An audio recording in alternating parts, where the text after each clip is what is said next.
boards asking you the same questions.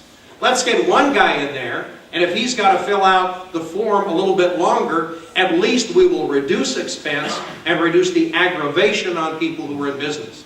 Perhaps a small thing, but it would indicate that we have taken a moral step toward less government and less intrusive government. President Atwater's asked us to look at tax policy. That's the third rail of Florida politics. Not to determine what tax is fair and what tax is unfair, but where is tax policy getting in the way of business activity? Where are we actually disincenting the behavior that we're trying to encourage?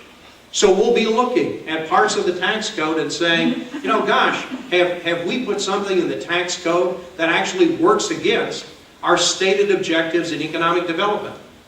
And in that regard, should we be looking at what we can do to induce the right kind of business activity? Not that tax policy should drive business, but tax policy can get in the way, or tax policy can encourage. We have 13 economic development programs in the state of Florida that you fund. And most of those programs look outward, toward going out somewhere else, finding somebody who can bring jobs here, bag them, and drag them back to Florida. And we need to keep doing that kind of thing. But over 2/3 of the money we spend in these economic development programs are to bring people here. The Select Committee on Florida's Economy believes that we ought to at least look at the businesses who are here today, who are struggling, who are meeting a payroll, who are paying taxes. Let's offer some of the same concessions, building roads and rail spurs and training workforce and providing tax credits to people who are here now struggling as part of the Florida economy. If it's not Florida first, at least it ought to be Florida equal. And we ought to redirect our economic development programs to make sure we're giving equal attention to people who are here trying to build this economy and who have already invested here. There are two other things that I think ought to be remarked on in terms of the Select Committee's work. And that is that we need to make Florida more competitive. People in Pensacola know this probably better than anybody else. Al Winstrand knows this so well. Al, you know, when we go sit down and compete with Alabama and North Carolina and Georgia at the table for jobs, we come to the table later. We come to the table with fewer tools. And when we try to get an answer out of Tallahassee, as the Speaker and I were talking about, the Tallahassee bureaucracy, a bureaucracy we created, often gets in the way. So one of the other jobs of the Select Committee is to try to simplify that. Give people a yes or a no and a better deal so that they can either come to Florida or stay in Florida and create jobs in Florida. That's what we want to do.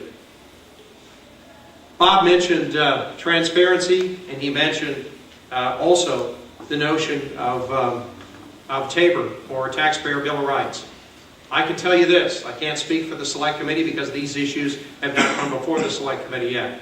But I'm joining Senator Mike Aradopoulos in sponsoring legislation to once and for all put a spending limit on government.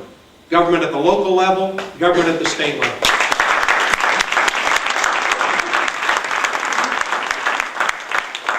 Our constitutional amendment will restrict the growth of taxing and spending to exactly what Bob McClure said, and that is the increase in population and the increase in inflation, but no more. Government should not get a bigger slice of a shrinking pie at a time when people, real people, need real help in getting critical services, and real people need a fair deal in order to be able to create jobs in the economy. So I'm joining Mike Aradopoulos in sponsoring that, and I'm joining Rhonda Storms, Senator from the Tampa Bay area, in sponsoring the transparency legislation that will put the checkbook of state and local government online so you can plug in and find out what your government is spending money on. And the more sunshine we can bring to the way that we spend, the better. You know, we have government in the sunshine, but frankly in Florida we got spending in the shade.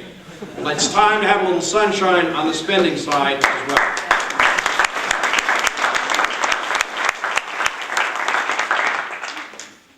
A word or two about the budget process that I'm learning about.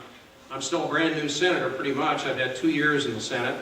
This is my third session coming up. And I've learned a lot about the budget process, and I got a whole lot more to learn. I can tell you this. In the last 18 months, the Florida legislature has cut state spending by $6 billion, and that's about 10%. And that's after 32 years in a row of more revenues coming in every year than the year before. So, economic conditions required us to do the kind of analysis of spending that we should have done a long time ago. I met with Jean Norman from your great United Way organization earlier today, and Jean reminded me, she said, recessions reveal what audits don't. And sometimes when you have to examine the budget, line by line, you learn a lot of interesting things. And I can tell you some things that we've learned that have changed, I hope, some attitudes in Tallahassee and given rise to legislation that I'm sponsoring. I am joining Senator Herodopoulos again in sponsoring Senate Joint Resolution 564. It eliminates welfare for politicians. This is a very well-informed group, but my guess is that not everybody in this room knows that statewide candidates for governor and cabinet offices are able to get involuntary contributions from taxpayers to help fund their campaign. Did you know that if we don't change the law, that there's $30 million of taxpayer money that will be spent by politicians, Democrats and Republicans, running for statewide office in 2010? Senator Herodopoulos and I think that money ought to be spent on education and health care and job creation, or left in the pockets of Florida taxpayers. We think we ought to end welfare for politicians.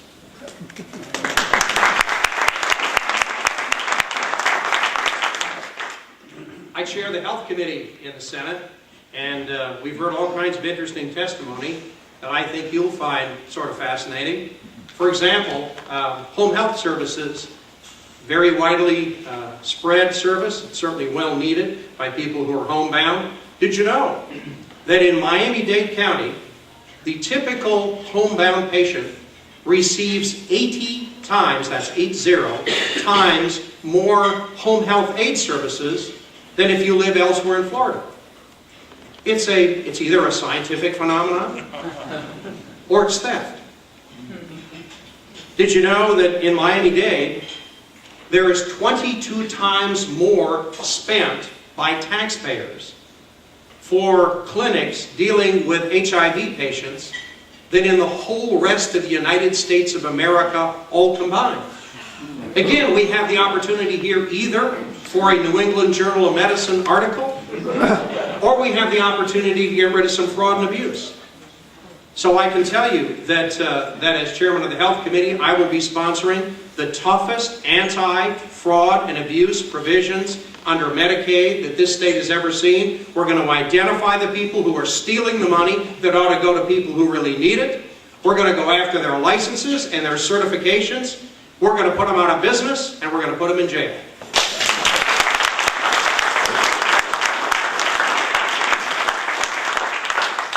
Now, the welfare for politicians, that costs $30 billion.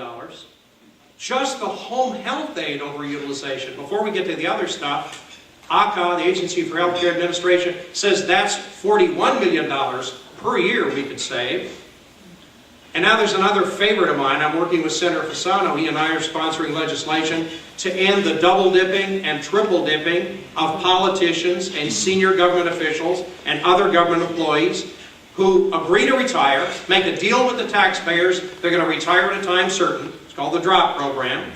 So they get their retirement, and then they get a big retirement bonus. Sometimes that's as big as $2 or $3 or $4 or $500,000 if you're a big-time politician. And then they lay 3 days and come back to the same job without competitive selection and get the same pay rate or a raise. So they're a double dipper and then they're a triple. That's costing the people of Florida nearly $100 million a year. And when we've got people who need jobs, when we've got people who don't have any salaries, we don't need to have high government officials abusing the drop system and getting 3 salaries. We're going to end triple dipping by politicians.